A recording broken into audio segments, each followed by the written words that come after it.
Good morning dear childs. Hello everyone, मैं Santosh ma'am और आज मैं आपके लिए लेके आई हूँ क्लास 3 की बुक में जो चैप्टर है आपका 4 पाठ संख्या 4। ठीक है, और हमारा जो पाठ है उसका नाम क्या है? सच का सामना। क्या नाम है चैप्टर का? सच का सामना। तो देखो बच्चों, आपको ये चित्र दिखाई दे रहा होगा। चित्र दिखाई दे रहा है, इसमें क्या दे रखा है कि दो किसान हैं, वो क्या कर रहे हैं? अपनी जमीन पे मेहनत कर रहे हैं, खेती करने के लिए उसको तैयार कर रहे हैं। ठीक है ना। और इधर सूर्य चमक रहा है, बहुत तेज गर्मी पड़ रही है। ठीक है, फिर भी ये क्या कर रहे हैं? अपनी मेहनत में लगे हुए हैं। बेटा, जब किसान खेतों में मेहनत करते हैं तभी हमें अन्न मिलता है और तभी हमें भोजन की प्राप्ति होती है।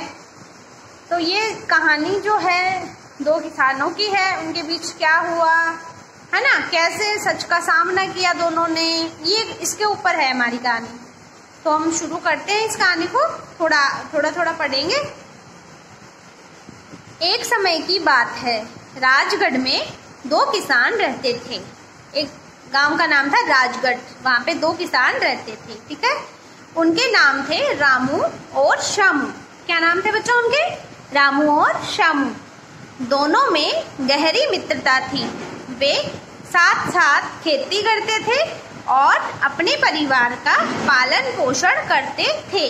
उन दोनों में बहुत अच्छी मित्रता थी, दोस्त थे दोनों, तो एक साथ खेती करते थे और अपने परिवार का पालन पोषण करते थे। एक दिन अचानक सड़क दुर्घटना में रामू की मृत्यु हो गई। ठीक है बच्चों, तो जो सड़क दुर्घटना हुई थी या रोड एक्सीडेंट कह सकते हैं हम इंग्लिश में उसको, रोड एक्सीडेंट में क्या हुआ था? रामू की मृत्यु हो गई थी। उसकी मृत्यु के बाद उसके परिवार में खेती करने वाला और कोई नहीं था। वो अकेला था अपने परिवार में कमाने वाला, और कोई नहीं था खेती करने वाला। अतः उसकी खेती बर्बाद हो गई। अब जब कोई संभालने वाला ही नहीं था, खेती को तो संभालना पड़ता है, बराबर मेहनत करनी पड़ती है, और जब कोई संभालने वाला नहीं था तो उसकी खेती क्या हो गई? बर्बाद हो गई। और उसके परिवार की दशा बहुत दयनीय हो गई। और परिवार की दशा दयनीय होनी ही थी भाई, कोई संभालने वाला नहीं था तो बच्चे भी भूखे मरे थे, उसकी पत्नी भी थी। जब शामू को रामू के परिवार की दयनीय स्थिति, दयनीय मतलब जैसे दया करने लायक जो स्थिति हो जाती है, दयनीय स्थिति के बारे में पता चला तो वह बहुत दुखी हुआ। वह रामू की पत्नी राधा से मिलने उसके घर गया। उसने राधा को ढाढ़स बंधाया तथा हर प्रकार से उसकी सहायता करने का वचन दिया। अब वो दोनों मित्र थे, तो जब वो उसको पता चला कि भाई उसकी ऐसी स्थिति हो गई है, खराब स्थिति हो गई है, कोई संभालने वाला ही नहीं है, कि भाई कोई संभालने वाला ही नहीं है, तो वो क्या गया? उनके घर गया था। किसके घर? रामू के घर। और रामू की पत्नी का क्या नाम था? राधा।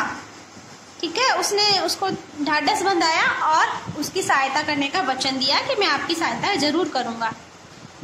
श्यामू ने राधा को बताया कि रामू ने एक बार बीमा कराया था।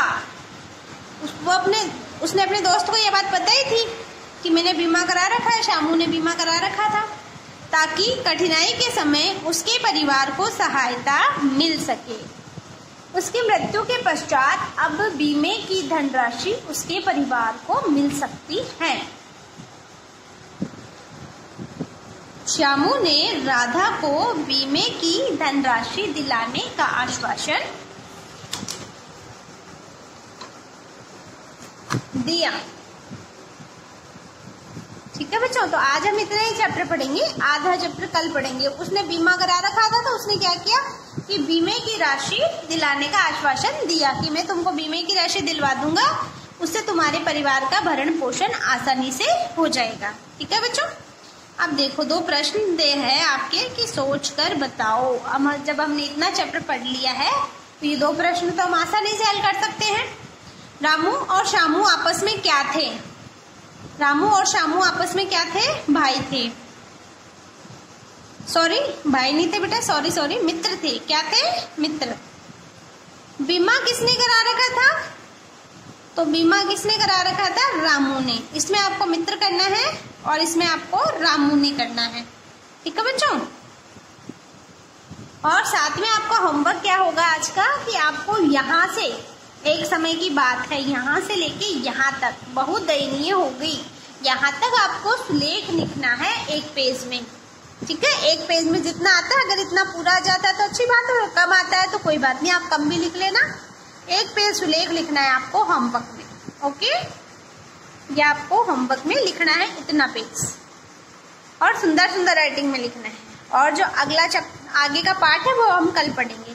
और आपके व्याकरण में जो सर्वनाम वाला चैप्टर था वो कंप्लीट हो चुका था, इसलिए मैंने आज आपको हिंदी का चैप्टर पढ़ाया। Okay, good bye everyone, take care.